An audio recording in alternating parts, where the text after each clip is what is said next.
समझ में नहीं आ रहा कैसे कहूं। क्या बात है, मुझसे कहने के लिए तुम्हें सोचने समझने की जरूरत पड़ती है। जो बोलना है बोल दो यार। नहीं यार, वो कल तारिका का फोन आया था। अरे ये तो बहुत खुशी की बात है। अच्छा अच्छा, तो उसने कुछ ऐसा कह दिया जिसकी वजह से तुम परेशान हो और तुम्हें मेरी सलाह की जरूरत है। तो श्रेया आज घर पे है। तो उसको देखने एक लड़का आ रहा है।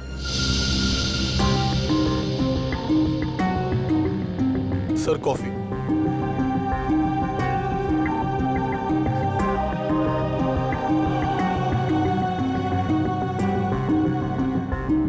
शादी के लिए। रियली? अच्छा है। अच्छा है? क्या अच्छा है? और कुछ नहीं कहना? मैं क्या कहूं? उसने तुमसे कुछ कहा? नहीं, क्या कहेगी वो? बताया भी नहीं मुझे।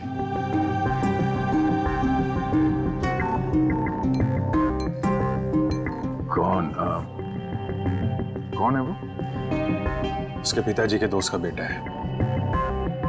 आज शाम 4 बजे वो लोग आ रहे हैं उसके घर पे।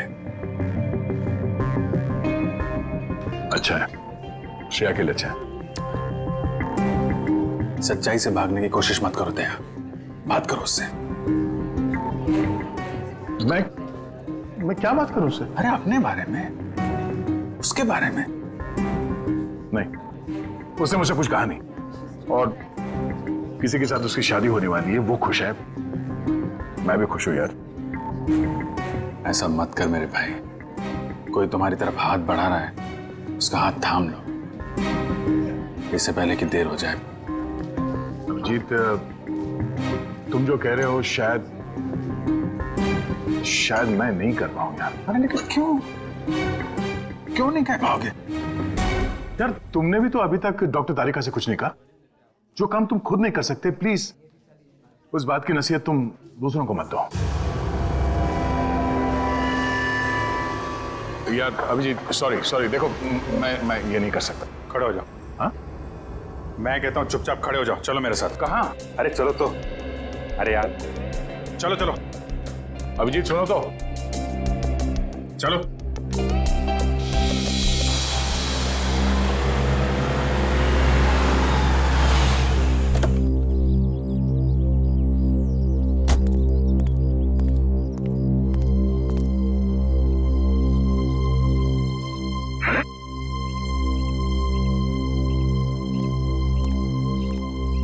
ओ भाई साहब, कहाँ खो गए? यार मैं सोच रहा हूँ मैं यहाँ आया क्यों? यहाँ क्यों आए? भाई साहब, आप यहाँ श्रेया से बात करने आए। मैं श्रेया से क्या बात करूंगा? अच्छा अब ये भी मुझे बताना पड़ेगा कि क्या बात करनी है? चलो भाई। यार मेरी समझ में कुछ नहीं आ रहा। एक मिनट, यहाँ से गेट तक पहुंचोगे ना, सब समझ में आ जाएगा क्या बोलना है और क्या नहीं। चलो भैया। मेरी समझ में कुछ नहीं आ रहा अभिजीत, प्लीज। अरे चलो।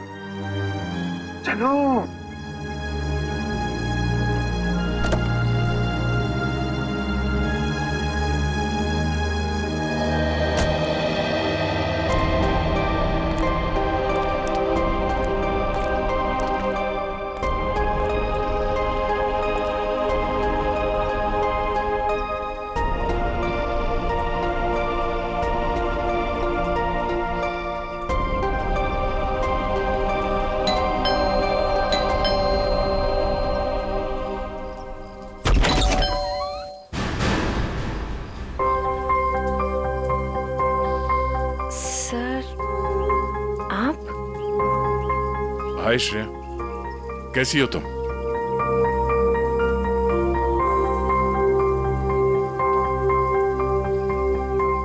क्या बात है सर? वो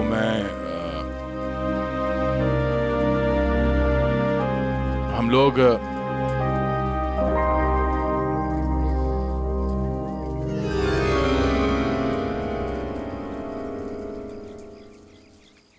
अभिजीत सर?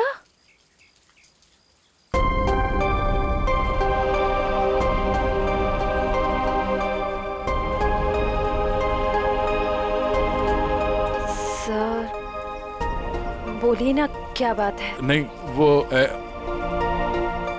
ऐसे ही मतलब क्या बोलना है आपको? हाँ, हम लोग ऐसे मतलब अरे बेटे कौन है?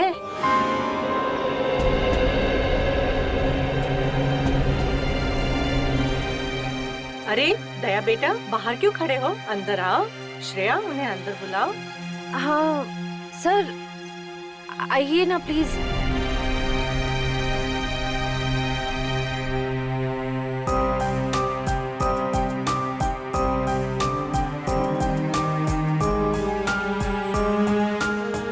Sir please.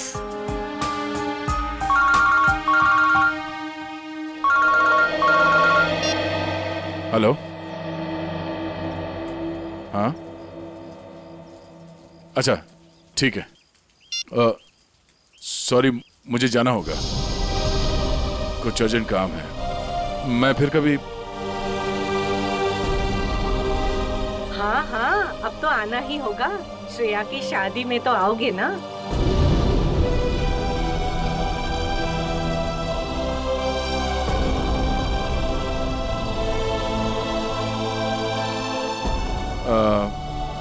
ठीक है, मैं फिर कभी आ जाऊंगा। Okay bye.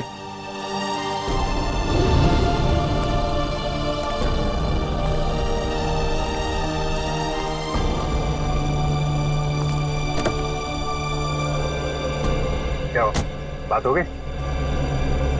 नहीं, ये फोन आ गया, खून हुआ है, हमें जाना होगा। अरे एक मिनट, मैं जाता हूँ ना, तुम बात करो ना श्रेया से। नहीं, ये बाद में कर लेंगे, ये ज्यादा जरूरी है। यार दया, इतना अच्छा मौका मिला, ये गलती मत करो दया। अरे सुनो, मैं जा रहा हूँ ना, मैं चलता हूँ।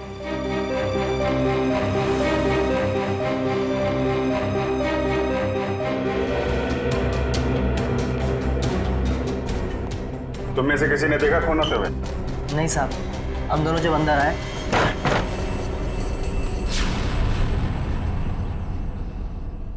साहब, मेम साहब, साहब, मेम साहब।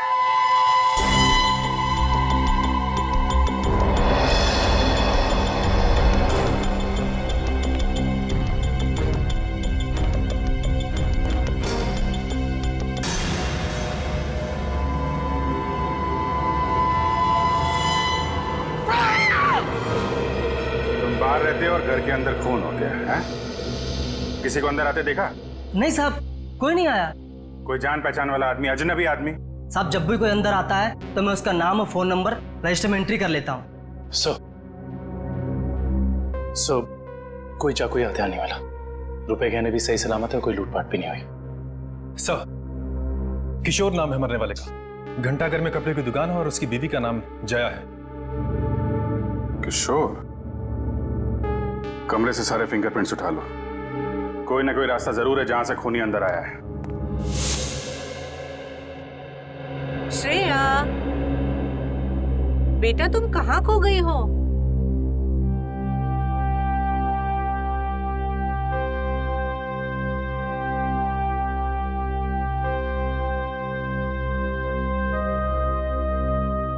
दरअसल आंटी, श्रेया अपने आने वाली जिंदगी के सपनों में खो गई है, इसलिए कुछ बोल नहीं रही।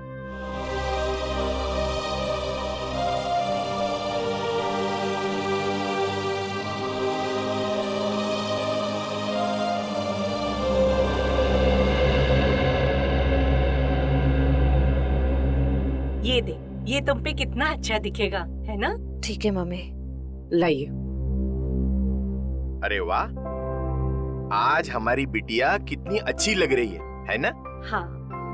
पापा, आप खुश तो है ना? हाँ बेटा, और तुम भी कितनी खुश लग रही हो।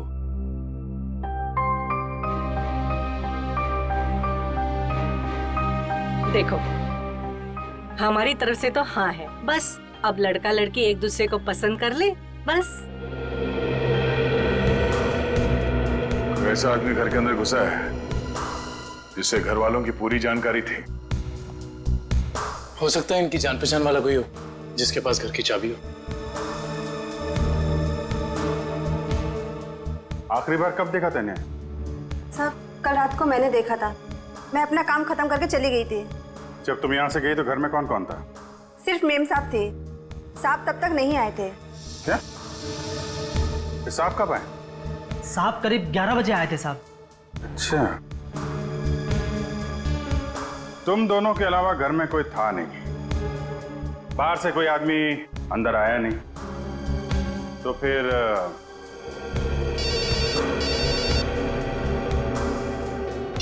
हेलो? हाँ, क्या?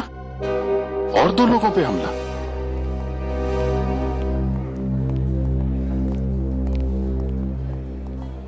डॉक्टर साहब, मैं एसीपी प्रद्युमन सीआईडी से। डॉक्टर साहब, आपके यहाँ प्रशांत और प्रेमा ये पति पत्नी को एडमिट किया है, उन्हें चाकू से मारा गया है, उनके बारे में पूछताछ करनी है। सर वो दोनों हस्बैंड वाइफ की बचने की कोई उम्मीद नहीं थी, इसलिए मैंने किसी का इंतजार किए बगैर इलाज शुरू कर दिया है। हस्बैंड को हमने बचा लिया है, लेकिन वाइफ की तबीयत अभी भी नाजुक है। फिर उन दोनों को लाया किसने यहाँ पर? ये बंगले का वॉचमैन। अच्छा, सुनो दोस्त, क्या नाम है तुम्हारा? रमेश। क्या हुआ वहां पर, बताओ जरा। साहब मैं बंगले के बाहर था, मैंने अचानक साहब के चीखने की आवाज सुनी, मैं भाग के अंदर गया और मैंने देखा कि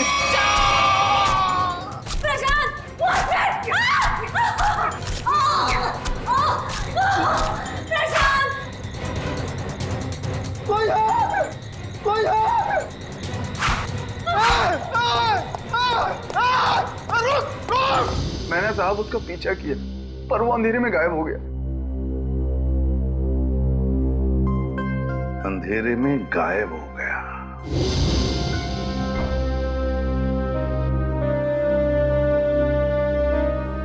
श्रेया, क्या सोच रही?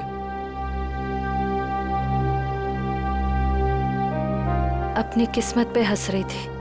मतलब? मैं एक ऐसे इंसान का इंतजार कर रही थी जिसके बारे में मुझे ये भी नहीं पता कि वो मुझसे प्यार करते भी हैं या नहीं। मगर श्रेया। मगर क्या पूर्वी? तुमने देखा ना वो कैसे चले गए। मैं समझती हूँ कि काम आ गया था, लेकिन अभिजीत सर थे ना, वो अभिजीत सर को भी तो भेज सकते थे ना। श्रेया, हो सकता है वो तुमसे बात करने आए हो। तो फिर कुछ कहा क्यों नहीं? कुछ तो कह सकते थे वो। 2 मिनट की बात थी। समथिंग।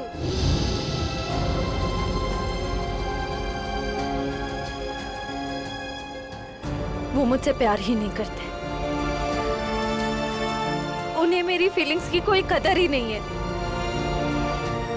मेरे मम्मी पापा ने मेरे लिए जो सोचा होगा, अच्छा ही सोचा होगा।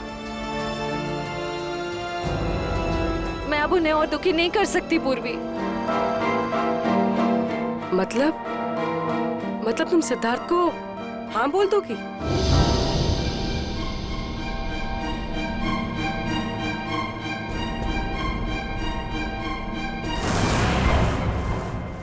प्रशांत जी,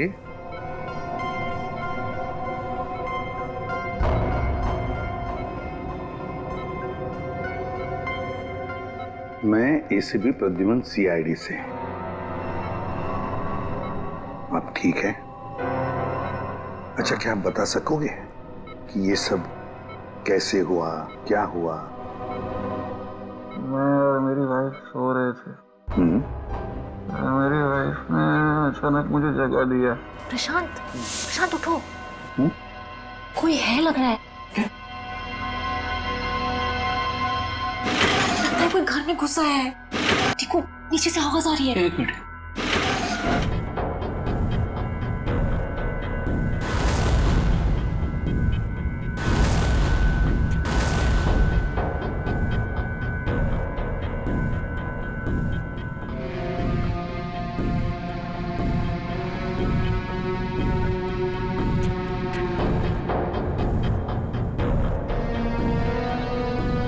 प्रशांत, मुझे डर लग रहा है प्रशांत। डरो मत, जरा बेटा, मैं हूं ना।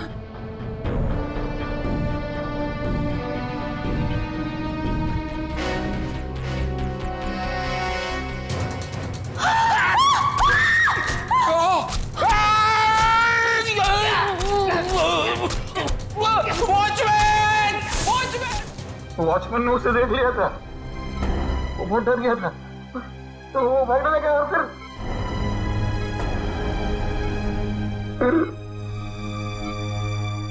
कुछ याद नहीं आ रहा है। ठीक है, कोई बात नहीं।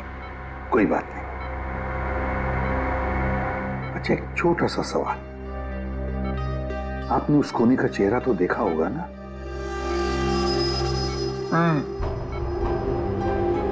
जल्दी हो गया, कुछ दिखाई नहीं दिया। चलो ठीक है, आप आराम कीजिए और जल्दी ठीक हो जाइए। मैं आपसे वादा करता हूं कि हम उस खूनी को जरूर पकड़ लेंगे। मेरी वाइफ तो ठीक है ना? आप चिंता मत कीजिए। कविन,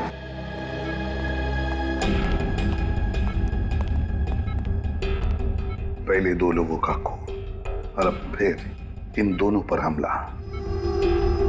एकदम बेरहमी से चाकू की वार की है, ऐसे लगता है हमला करने का तरीका एक ही है, खूनी भी एक ही होना चाहिए।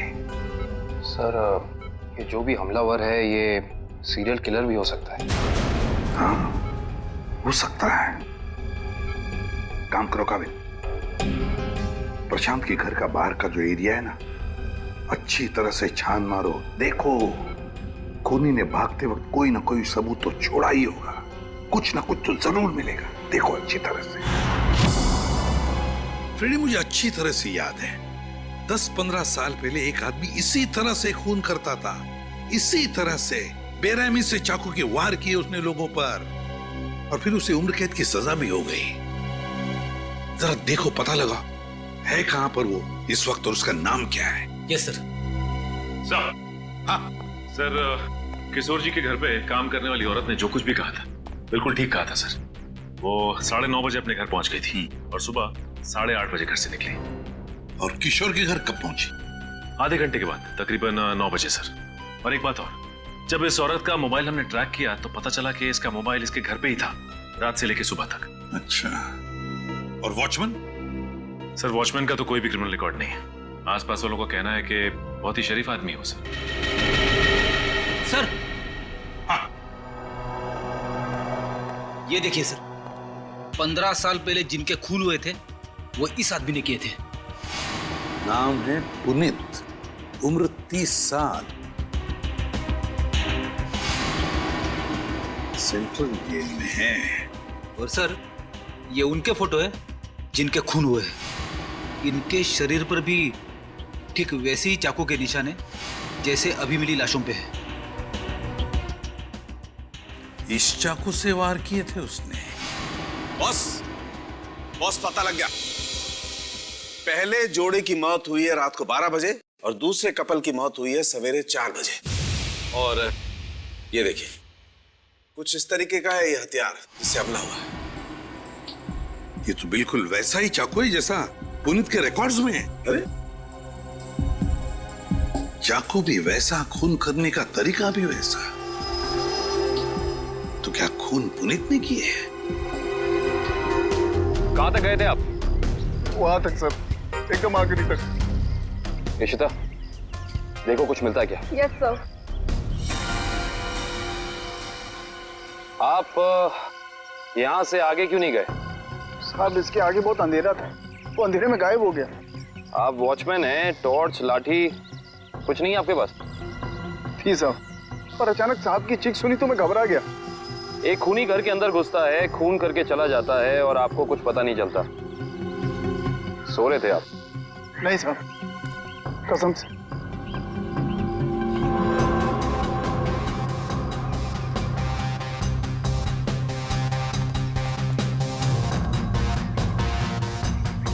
सर। हाँ करण।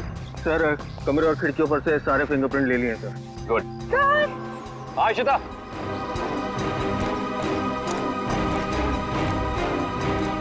तो ये देखिए। ओह,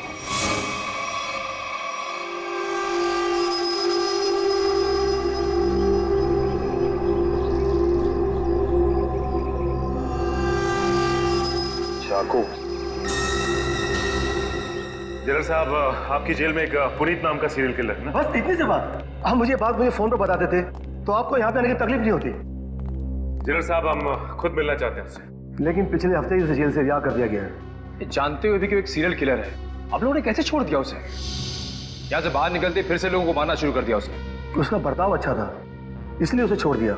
जेल में आने के बाद वो पूरा बदल गया था, सबसे मिलजुल कर रहता था, यहाँ तक कि किसी लड़ाई झगड़ा भी नहीं करता था वो। एक बार जेल में आग लग गई, अपनी जान की परवाह ना करते हुए उसने 6 किए थे, उस आग से बचाया, इसलिए जेल प्रशासन ने उसे छोड़ दिया। ठीक है जनरल साहब, पुनीत के रिकॉर्ड की एक कॉपी चाहिए हमें। यार चलना फारूकी, जल्दी देना यार रिपोर्ट। यार रिपोर्ट तैयार तो होने दो, देख रहे हो काम कर रहा हूँ, खड़ा तो नहीं हूं यार। तुम घोड़े पे सवार होते हो यार हमेशा। मैं क्या करूं फिर? 1 मिनट जरा तसल्ली रखो, देता हूँ। 1 मिनट रुको यार।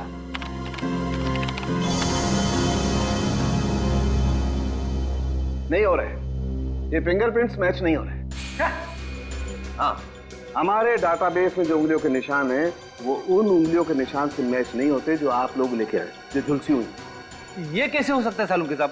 सारे सबूत तो पुनीत की तरफ इशारा कर रहे हैं। लेकिन बॉस, मेरी रिपोर्ट भी गलत नहीं हो सकती। सर, हाँ सर, जेल से पुनीत की फिंगरप्रिंट्स मिले अभी के, और उसके अच्छे बर्ताव के लिए उसे रिहा कर दिया गया है सर। चेक कर जरा। मगर सर अभी तो हमने पुनीत की फिंगरप्रिंट्स चेक किए थे, उसका रिजल्ट तो नेगेटिव था। 1 मिनट वैभव, ये लेटेस्ट फिंगरप्रिंट्स है ना पुनीत के, तो इन्हें चेक करने में कोई प्रॉब्लम है क्या? नहीं सर। फिर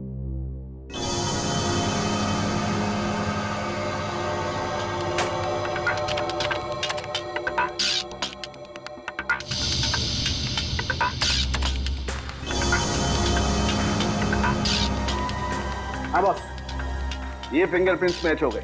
ग्रेट। ये उंगलियों के निशान भी थोड़े से जले हुए हैं, झुलसे हुए हैं। सर, इस जेलर ने बताया था कुछ दिन पहले जेल में आग लग गई थी और इस पुनीत ने उस आग में से कुछ लोगों की जिंदगियां बचाई थी। Puneet, serial killer Puneet, jail में आग लगती है तो बाकी कैदियों की जान बचाता है, अच्छे बर्ताव के लिए रिहा भी होता है। कहीं ऐसा तो नहीं कि ये पुनीत फिर से अपनी पुरानी आदतों पर उतर आया? तुम पुनीत की बेटी हो? जी सर।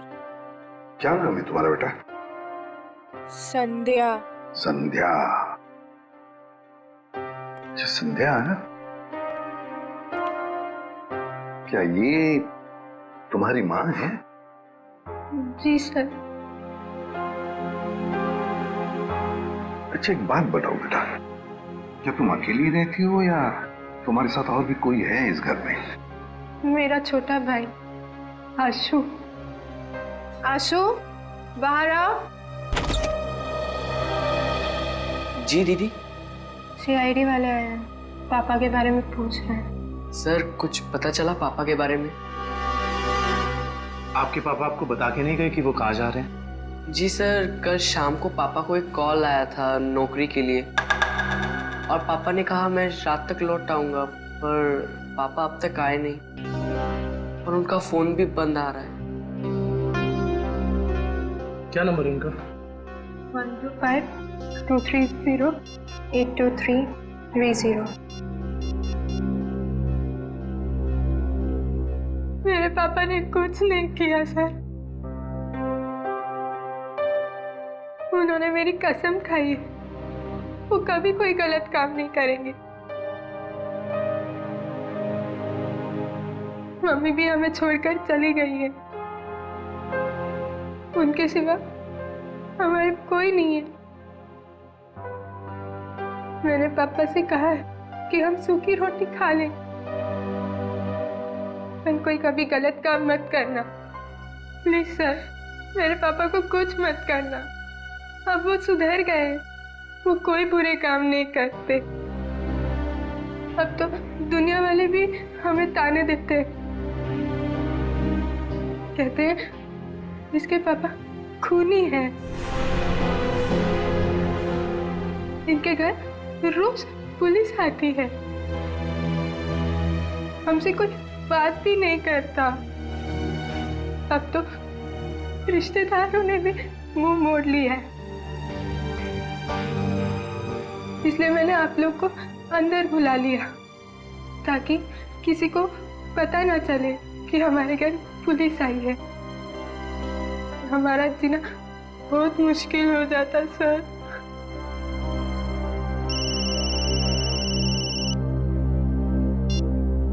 हेलो, क्या? ओके। क्या हुआ? सर, प्रशांत जी की वाइफ प्रेमा जी की हॉस्पिटल में मौत हो गई है।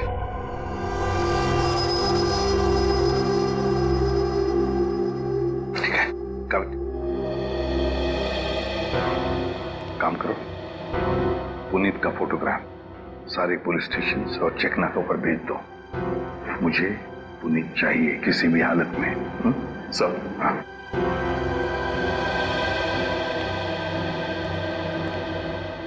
देखो बेटा, मैं तुम दोनों से वादा करता हूं, अगर तुम्हारे पापा सुधर गए हैं और उन्होंने कोई गलत काम नहीं किया है तो मैं उन्हें नौकरी दिलवाऊंगा, शहर से दूर, ठीक है?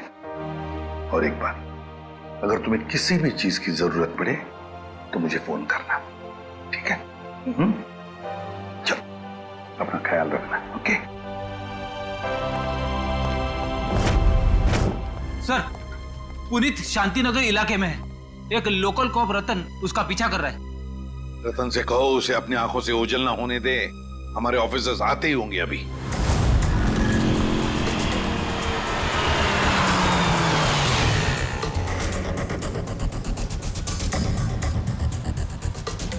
कहाँ है कबूतर? पीछे खड़ा है।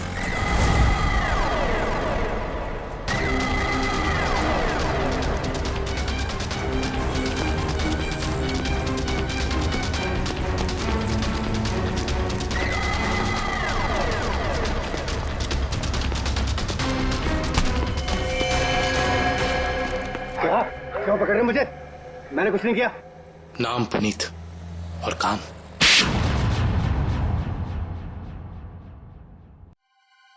मैं सच कह रहा हूं साहब, मैं कसम खा के कह रहा हूं, मैंने ये नहीं किया, मैंने कोई भी खून नहीं किया साहब। मैं सब बुरे काम छोड़ चुका हूं साहब। चुप! बंद करिए नाटक। मैं कैसे बताऊं आपको, जब मैंने किया ही नहीं है तो मैं कैसे कह दूं कि मैंने खून किया है? तो फिर तुम हमें देख के भागे क्यों? मैं बहुत डर गया था, मैं डर गया था कि आप लोग मेरी बात का यकीन नहीं करेंगे। उस दिन जब मैं अपने घर पे पहुंचा तो 4 लोगों पर हमला हुआ है, 4, बिल्कुल उसी तरह जैसे तुम पहले भी कर चुके हो, और उसमें से 3 की तो मौत भी हो गई है। और तो और प्रशांत जी के घर के पीछे से हमें चाकू बरामद हुआ, उस पर तुम्हारी उंगलियों के निशान है, और फिर उन 2 घरों से भी उंगलियों के निशान मिले जिसमें तुम्हारे ही उंगलियों के निशान हैं। मैं सब आपको बताऊं, कोई मुझे फंसाने की कोशिश कर रहा है। कौन फंसाएगा तुम्हें? हा? ये नाटक बंद करो, समझे? तुम्हारा मोबाइल ट्रैक किया था हमने, और वहीं पे ट्रैक हुआ जहां जहां पे खून हुआ था। मुझे नौकरी के लिए बुलाया था साहब। मुझे किसी ने फोन करके मुझे 11:30 बजे सानपाड़ा में बुलाया। मैं वहां गया, वहां मुझे कोई नहीं मिला। मैंने इंतजार भी किया। मैं सच कह रहा हूं साहब, मुझे दूसरा फोन आया, सेंटर पे बुलाया मुझे 3:30 बजे। कोई सिक्योरिटी गार्ड का जॉब था। मैं सच कह रहा हूं साहब, आप मेरा एक काम कीजिए, आप फोन चेक कर लीजिए मेरा।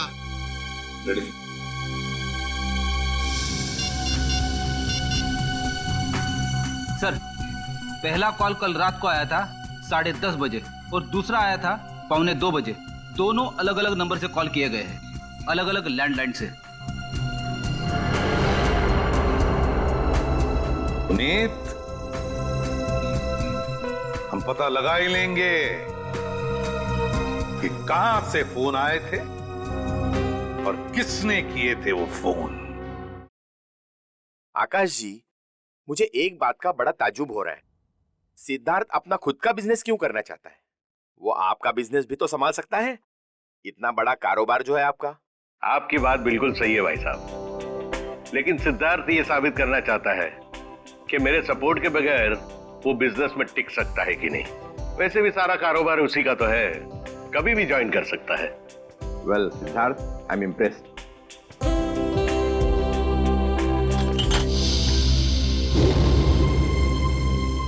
सॉरी।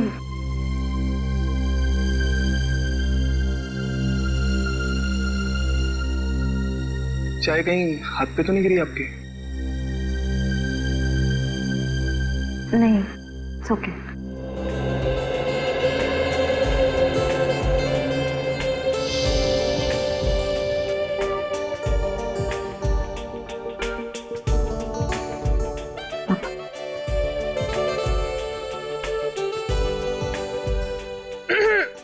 भैया, पापा अपनी चाय की वेट कर रहे हैं।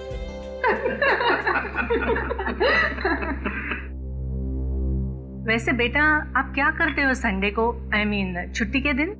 कुछ नहीं आंटी, थोड़ा दोस्तों के साथ घूमने चले जाता हूँ, फिरने चले जाता हूँ, कभी कभार क्रिकेट खेल लेता हूँ, एडवेंचर कर लेता हूँ थोड़ा बहुत बस। और श्रेया बेटी, आप संडे को क्या करती हो?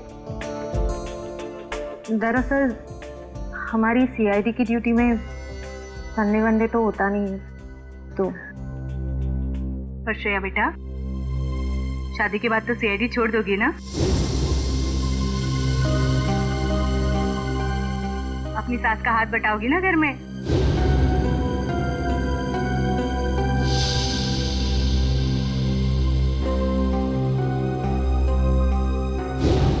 मम्मी, अगर श्रेया को आफ्टर मैरिज जॉब करना पसंद है तो वो कर सकती हैं।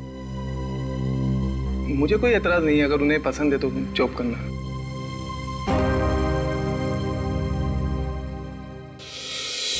हमारे देश का कानून कहता है कि भले 10 अपराधी सजा से बच जाए, मगर एक निर्दोष को कभी सजा नहीं होनी चाहिए। निर्दोष को सजा नहीं होनी चाहिए। सर, पुनीत को जो 2 फोन आए थे वो रेलवे प्लेटफॉर्म के पीसीओ से किए गए थे, अलग अलग पीसीओ से।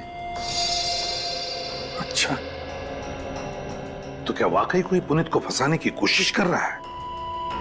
और अगर ऐसा है तो फिर वो वही आदमी कर सकता है जो पुनीत के आसपास का है।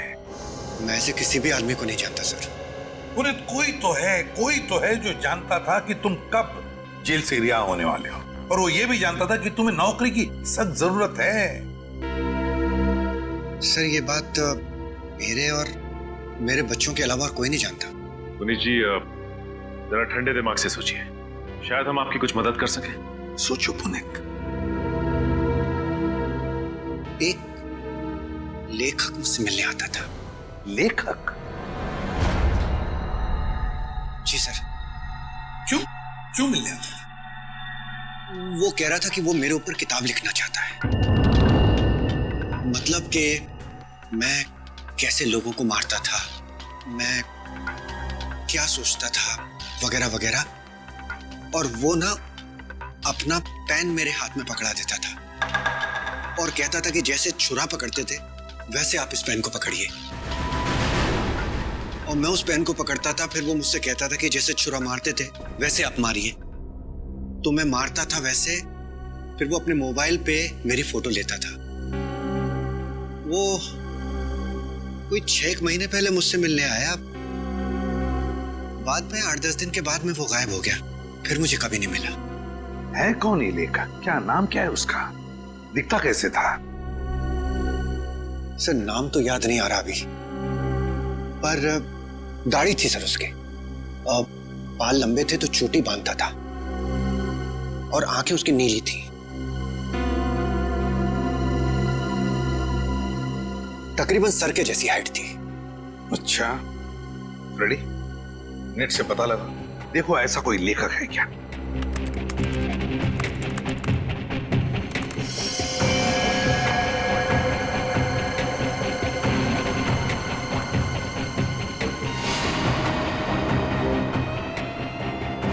सर, ऐसा तो कोई लेखक है नहीं।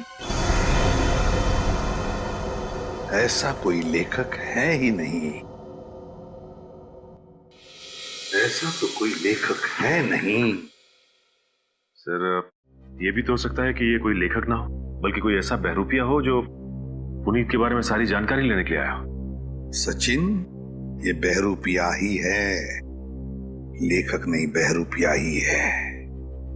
इसी ने पुनीत को 2 बार फोन करके बुला लिया था, सिक्योरिटी गार्ड के नौकरी के लिए और कॉल सेंटर पर। भले इसने लैंडलाइन से फोन किया हो, मगर उसके पास सेल फोन तो होगा ही ना, जरूर होगा सेल फोन। काम करो, उस वक्त इन दोनों जगहों पर पता लगाओ कौन कौन से सेल फोन नंबर्स नेटवर्क में थे।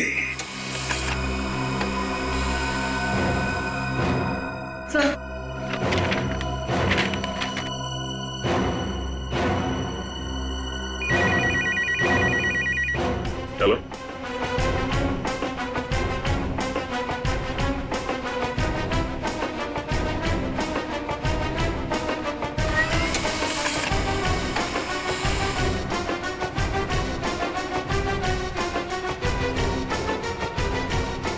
माय गॉड,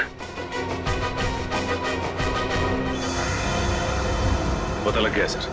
इन दोनों जगहों पे पुनीत के नंबर के अलावा एक और नंबर है जो कॉमन है सर। 10:30 से लेकर 12:30 के बीच ये नंबर सानपाड़ा में था और 3:30 से 5:30 बजे सुबह ये नंबर सेंट्रल में था सर, जहां पे खून हुआ है। तो वे सचिन, पता लगाओ ये किसका मोबाइल नंबर है।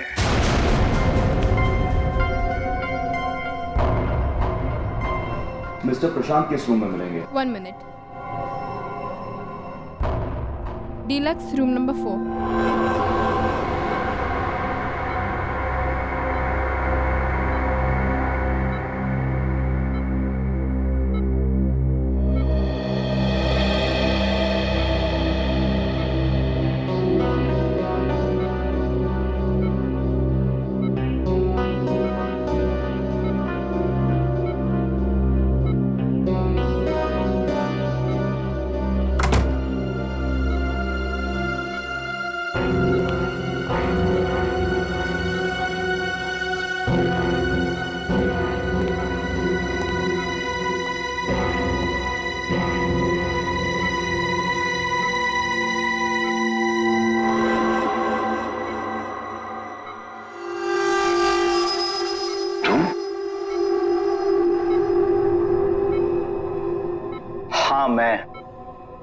तुम्हें क्या लगा मैं तुम्हें ढूंढ नहीं पाऊंगा और तुम इतनी आसानी से बच जाओगे? ऐसी बात नहीं है, मेरी हालत तो देखो। हालत कुछ भी हो, मुझे मेरे पैसे चाहिए। कितना बड़ा रिस्क लिया है मैंने, कुछ भी हो सकता था। जान तो नहीं जाती ना। मैंने तो अपने आप पर हमला करवाया है, अपनी जान दांव पर लगाई है, अपनी बीवी को खून करवा दिया। इससे ज्यादा तो कोई रिस्क नहीं होता। वैसे भी हमारा काम अभी खत्म नहीं हुआ है। हमारा काम अभी बाकी है।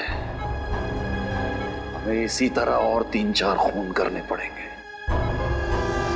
ताकि उस आईडी को पता चले कि ये कोई सीरियल किलर का काम है।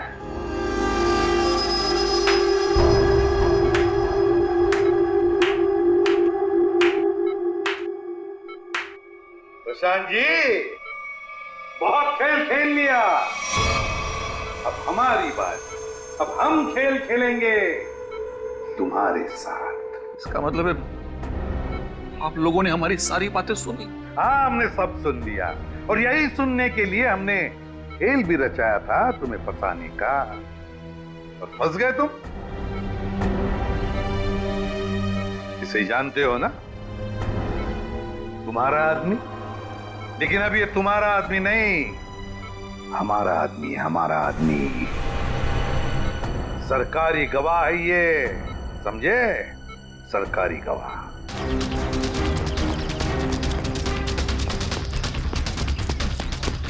पकड़ो, साथ पकड़ो।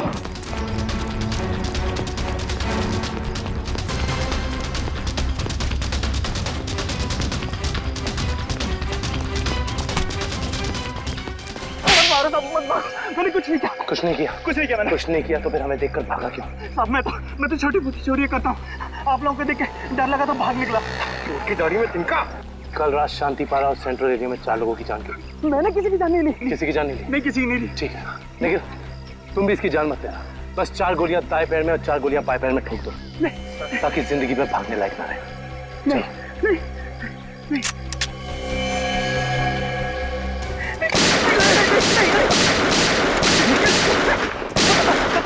बताता हूँ, मुझे ऐसा करने के लिए किसी ने पैसे दिए, मैंने पैसे लेके खून किया था। और उसके बाद तुमने पुनीत को नौकरी देने के बहाने फोन करके बुलाया उस इलाके में, है ना? जी साहब। किसने दिए थे पैसे? प्रशांत जी। क्या?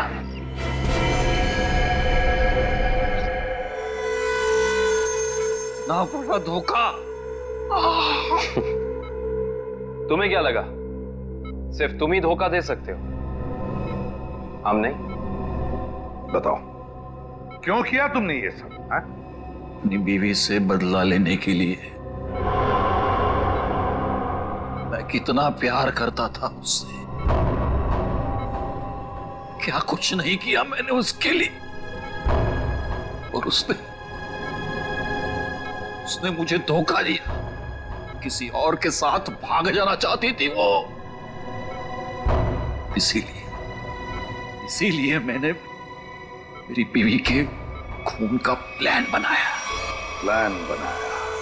पुनीत को फंसाने का प्लान बनाया, हैं? तुम्हें पता था कि वो जेल से बाहर आने वाला है? हाँ, मैंने पुनीत को भी अपने प्लान में फंसाया। और इसीलिए एक लेखक बनकर तुम उससे मिलने गए, ये कह के कि तुम उस पर किताब लिखना चाहते हो, और इसी बहाने तुमने उसके फिंगरप्रिंट्स उठा लिए। अपने बीवी से छुटकारा ही चाहते थे तो उसे तलाक दे देते, उसे जान से मारने की क्या जरूरत थी? और तो और, तुमने 2 मासूम लोगों की जानें भी ली। सिर्फ इतना ही नहीं, पुनीत एक मुजरिम जो अपने आप को सुधारना चाहता था, उसे भी अपने घिनौने प्लान में बलि चढ़ाने का सोच लिया। तुम जैसों को तो कड़ी से कड़ी सजा मिलनी चाहिए, फांसी होनी चाहिए, फांसी। लो भाई, आ गई तुम्हारी मंजिल। अब क्या हुआ यार? इस बार तुम मुझे खींच के लाए हो ना, चलो बात कर लेते हैं।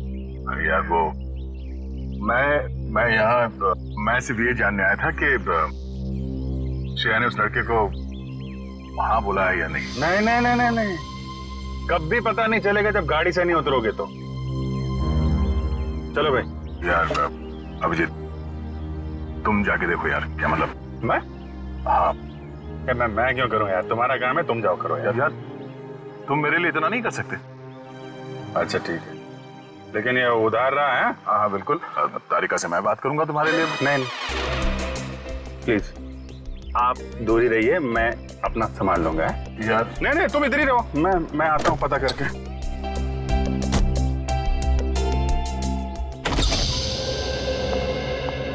पूर्वी?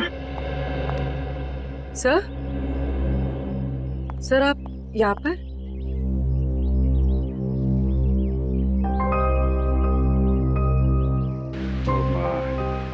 श्रेया कहाँ है? सर श्रेया अपने कमरे में है। और फंक्शन कैसा रहा? सर फंक्शन ठीक था सर। सर सिद्धार्थ अच्छा लड़का है सर।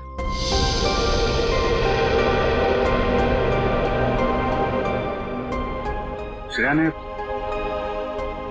क्या क्या क्या बोला उसको?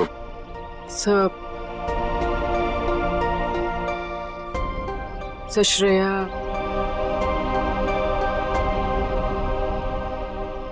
श्रेया ने हाँ कह दी।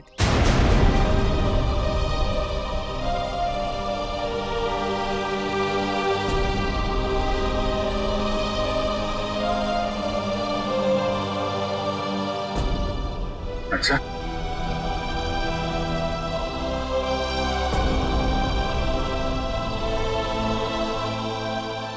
ओ एक मिनट।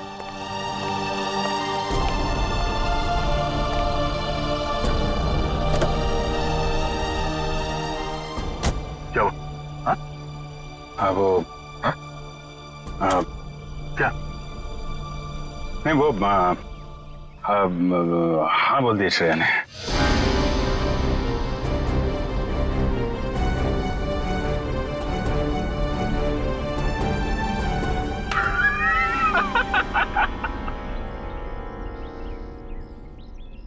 अरे यार क्या लड़का आया नहीं, तबीयत खराब हो गई उसकी।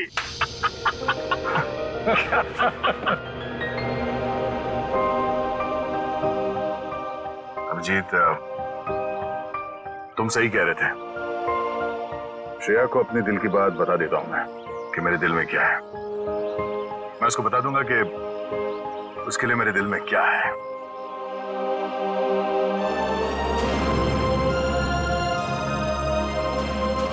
क्या बीतेगी दया पे जब उसे पता चलेगा कि श्रेया ने शादी के लिए उस लड़के को हाँ कर दी है।